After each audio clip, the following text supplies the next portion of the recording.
त्याच्या अगोदर धर्माच्या भाषा नव्हत्या या संपूर्ण भारतभरामध्ये, परंतु ज्या लोकांनी आपल्या स्वतःच्या तलवारीच्या बळावर या ठिकाणी येऊन या भारताला गालबोट लावायचं काम केलं, त्या लोकांनी जातीय तणाव निर्माण केला. तो इतिहास होता, मला इतिहासाबद्दल आता बोलायचं नाही.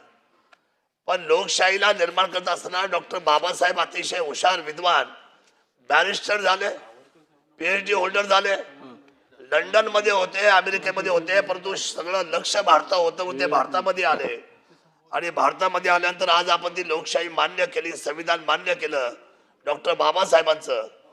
मला अध्यक्ष म्हणून सांगावं लागेल, ख्रिश्चन तुम्ही कुठल्या जाती धर्मा बोलत नाही, पण बघा कसं कसं चाललंय आपल्या सर्वांचं, आपल्या डोळ्यासमोर आहे.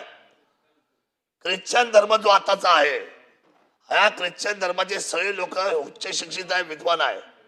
परंतु ज्या शाळेमध्ये आम्ही आमची मुलं शिकायला घालतो, शाळेमध्ये काय सांगितलं जातं अतुलजी?